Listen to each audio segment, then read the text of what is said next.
Okay, Jeff, throwing it to you in 5, 4, 3, 2. Coming up next on the Jeff Crilley Show, we'll be talking to a retired former special agent in charge of the Dallas office of the FBI, and he'll share his thoughts on what's going on in the country right now. That's just ahead.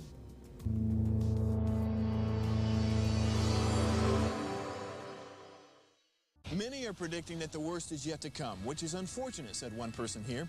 Until now, they've enjoyed the reputation of being the nation's icebox. Watched a burglar in his home this morning by webcam. As a journalist of over 25 years, stories are what make my world turn. Reporting live from the Dallas newsroom tonight, Jeff Crilley, Fox 4 News. But in 2008, I took the jump from my familiar life and started a PR firm from my home. We're talking about anyone with a camcorder like the one I'm using becomes a television network. We started slowly growing the company, and we now have over 100 clients, and we've branched into the world of live digital broadcasting. I now own 8 different TV studios and have a huge team, and the stories that I now get to share are sometimes the most important of my life. Life has a funny way of coming around full circle. This is the Jeff Crilley Show. Well, I've got to tell you, in terms of the cool factor in our office just went up dramatically because of my next guest. He is Eric Jackson. He is retired former special agent in charge of the Dallas office of the FBI. Thank you for coming on the show. Hey, thank you for the invitation. I really appreciate it. Well, this has been a really tough week. I guess it was last week, right about this time, we're all kind of watching in horror the events that unfolded in Washington. What was that like for you? Well, I tell you, it was probably one of the most difficult moments. There have been 3 moments in my life that have really affected me. It was the Oklahoma City bombing, and I was working at Parkland Hospital at the time, and seeing that happen. It was 9/11 as an FBI agent, and watching what happened on January the 6th. My heart was broken seeing the Capitol that I love and adore being attacked. Yes, and this show is not meant to be political, but I think all of us as a country are praying for healing. We want some civility and some calm after everything that we've been through. Do you think that's possible? Well, I tell you, I've lived my years being apolitical. You know, I pick the best person possible and give them my support, but in my job with the FBI, when I was in the military, I was apolitical. So it's hard for me to see now that we've not only gone from politics controlling so many parts of our life to that we're finding reason to hate our neighbors. Yeah, I feel the same way. You are a very special former special agent in charge, and there's a wonderful video that was done on you a couple years ago. Let's go ahead and roll that now. Going to the academy, I was the only African-American agent candidate in my academy class. It was difficult because I felt alone many times. I felt that I was not included into some of the groups that had formed during that. So it was a lonely experience. And coming out of the academy, I went to the Tampa field office, and I was one of the second African-American new agents that had been sent to Tampa. And we formed a lifelong friendship based on that. But one of the things that happened that let me know that it was going to be okay, there was a senior agent, African-American, who was in the office who never spoke to me when I saw him. And I would walk past him and never said a word to me. And then one day, about 6 months into that tour, this gentleman sat down and talked to me and introduced himself, and his name was Jim Barrow. Jim Barrow was one of the original agents that went to the academy. And he sat down and talked to me, and he told me the reason he wanted to wait to talk to me was he wanted to see what type of agent I was going to be and what type of person I was. And he sat down and told me his life story, what happened when Director Hoover chose him to go to the academy as one of the first African Americans, and the life he led. And that gave me pause to think that there are people who have gone through a lot prior to me, and they survived, and that I was going to survive. And till the day I left Tampa, Mr. Barrows was not only a great mentor, he was just a great person, a great example. And I appreciated the fact of how he introduced himself to me, and not that he allowed himself to be a crutch to me. So it was a great opportunity. Wow, that was a really well done video. You and I had a chance to visit before the show, and you told me a remarkable story about how you're a child in Memphis, and you remember Dr. King getting assassinated. Yeah, absolutely. I was almost 5 years old, and I remember my parents coming out, and they were crying, and I didn't understand why they were crying.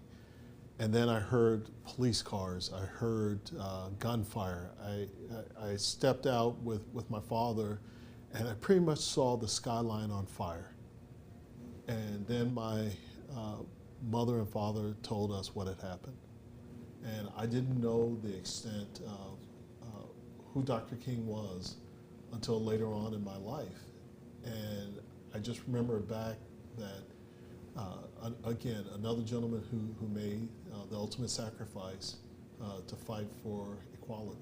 As you look back on it now, did that event shape your desire to go into law enforcement? Did that play a role at all? No, actually, I had no desire to go into law enforcement. I hadn't thought about law enforcement as a career, and what gave me that, I was studying for a test that I had at Dallas Baptist University, and I'm studying for a test about 3 o'clock in the morning, and an ad comes on that says the FBI is looking for minorities.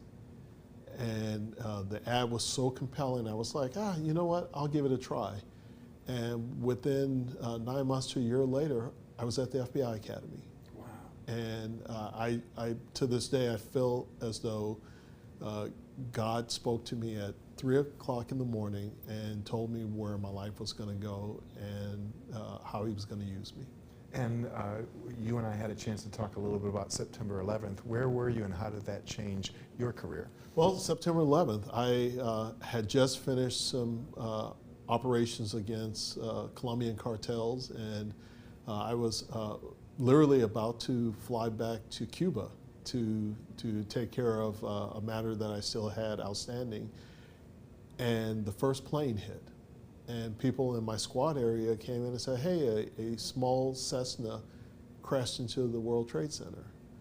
And we all gathered around, and as we were watching the second plane hit, we knew immediately it was terrorism.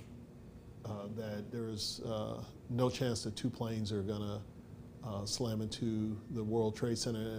And I remember back at Ramsey Youssef, who said that we're not finished, we're still gonna bring these buildings down. And that changed my life. I stopped working international drug investigations, and I was thrust into international terrorism investigations. Wow. Well, you are the guy that the media turns to. We got a picture that we want to put on the screen of you doing an interview on NBC5. I think you told me yesterday you did a dozen interviews, including MSNBC last night. Is that rewarding? Do you like to do that?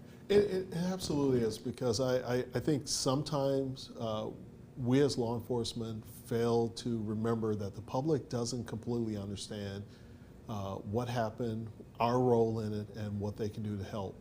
And anytime I can speak on the behalf of law enforcement, especially the FBI, and answer questions that I think are on the minds of the public, I'm willing to do that. That interview was hard, and if you can see, I'm looking down. It was hard because I was heartbroken at seeing the Capitol, a building that I've been in hundreds of times, and every time I go in, I feel the exact same way, how proud I am to be an American. And to see that I fought so hard to make sure that groups like Al-Qaeda, ISIS, and others never attacked that building, to see American citizens attacking it, it broke my heart, and all I could do was look down during that interview, because my pain was evident. Wow. Well, hopefully yours and other voices can help bring some healing to the country. I know you're also a very popular speaker. You speak on leadership. Let's talk about that. Well, leadership, it's to me, it's the most important thing, whether it's in a local business or corporation or in law enforcement. Leaders set the tone, and a leader's failure sets the tone.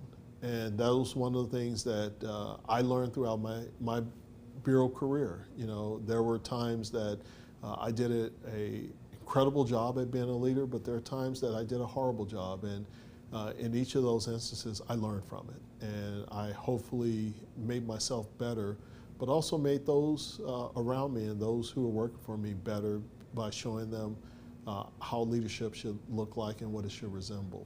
And one of the things that you talk about is how leaders need to have a backup plan and an emergency plan, because things don't always go according to script. I use a term that I coined a long time ago is a leader has to have an imagination.